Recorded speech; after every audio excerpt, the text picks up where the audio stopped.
Ciao friends, it's been a while. I had to move, hence the new location. That, and I didn't really have very much to talk about.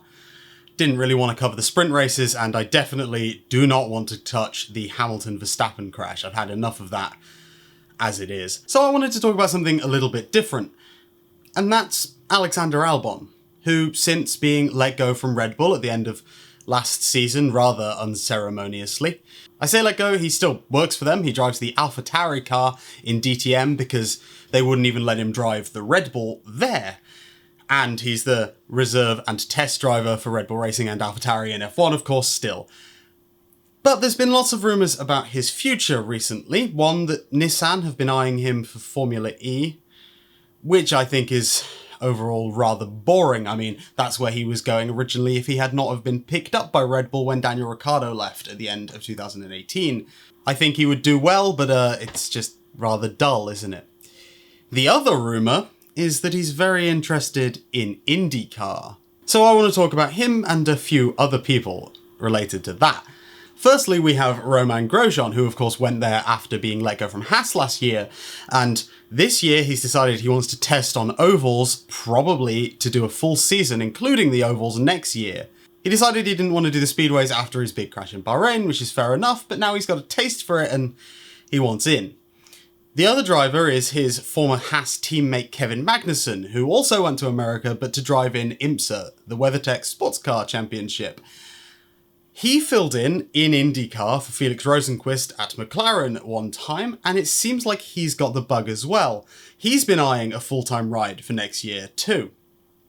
And while I'm at it, I should mention that 7-time NASCAR Cup champion Jimmy Johnson, who also was not doing ovals this year, it looks like he's changed his mind on that as well, and will be doing next year.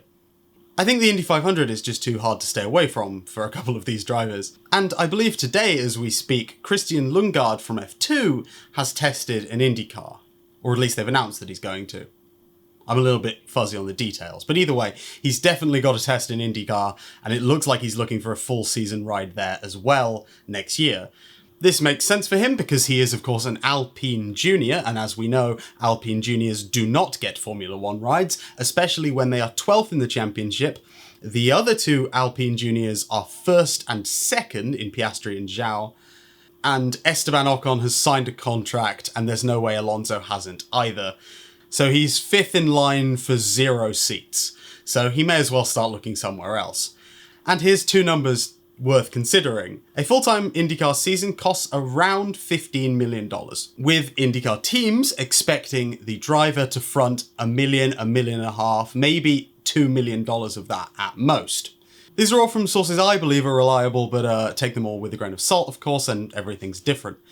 And notably, a seat in Formula 2, the driver is expected to pay anything up to 2 million euros. So quite frankly, if Christian Lundgaard has the funding for F2, he absolutely has the funding for IndyCar. That $15 million figure for a full season is also important because, of course, McLaren have an IndyCar team, and all of the rumours are that they're willing to run a third car next year.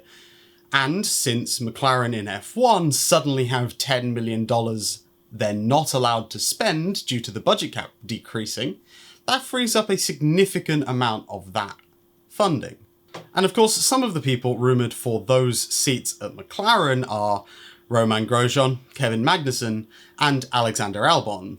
Which leads me back around to Alex. I think this would be a really good move for him. IndyCar is considered like a top-level series in open wheel, and if you can't get into F1 again, which there's no chances of this for him realistically, if you take more than a year out, things already start to get a little bit dodgy, and there's no way he's getting a seat next year. Max is locked in, Pierre is as good as a lock, Yuki needs more time to develop, and Checo is performing well enough, and probably by the end of the season, definitely well enough, to deserve him that ride next year as well. And put frankly, things aren't going brilliantly for him in the Deutsche Touringwagen Masters either.